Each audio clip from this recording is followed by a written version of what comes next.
Mga kapatid, isa sa mga bagay na mahirap tanggapin ay ang pagkabigo ng ating mga pangarap.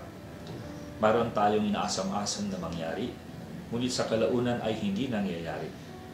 Maraming kabataan ang hindi na nagtitiwala sa kanilang mga magulang dahil hindi tinutupad ang mga pangako nito sa kanila. Ganon din ang nangyayari sa atin ngayon. Hangad natin, hiniling natin na sana'y mawala na ang COVID-19 at bumalik na tayo sa nakagawian nating pamumuhay.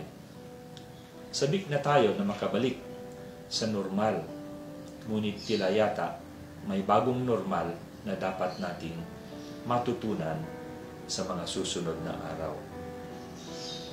Sa pagkabigo ng ating mga hinihiling sa Panginoon, nananatili pa ba tayong nananampalataya sa Kanya? Ang pananampalataya ay hindi nasusubok sa kapangyarihan ng ating kalooban. Hindi ito napatutunayan sa pamamagitan ng pagkaganap kapag niloloob. Sa madaling salita'y hindi pinapatunayan ang pananampalataya. Kagaya ng pag-ibig, ang pananampalataya ay isang ugnayan, ang pagiging matalik natin sa ating Panginoon. Katulad ng pagkakaisa niya sa kanyang Ama, noong siya'y nagdarasal sa hardin ng Getsemani.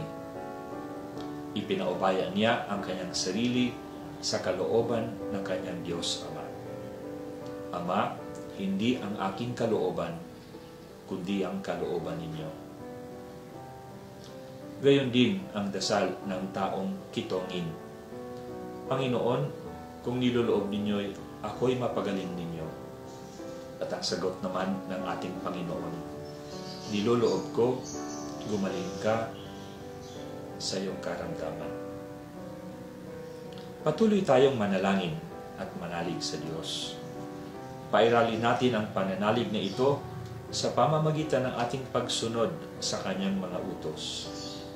Kung iniibig ninyo ako'y susundin ninyo ang aking mga utos. At ang Kanyang utos ay hindi nagbabago. Magmahalan kayo sa isa't isa. Ang pag-ibig ay mas napalalim kung matuto tayong maghintay. Ang tunay na pag-ibig ay marunong maghintay. Hindi dahil pinapatunayan natin ang pag-ibig sa pamamagitan ng paghihintay, kundi ang pag-ibig ay ganap nating matutunan sa pamamagitan ng paghihintay. Kung nais ninyong matutong umibig, magsanay kayo sa paghihintay. Sa mga talinghagang ginagamit ng Panginoon, palaging tampok ang mithi ng paghihintay. Sa pastulan, sa pagtatanim, sa pangingisda. Sa panahon ng COVID-19, sana'y matuto tayong maghintay nang sa gayoy magiging mas matatag ang ating pananampalataya at lalago ang ating pag-ibig sa Diyos at sa kapwa. Amen.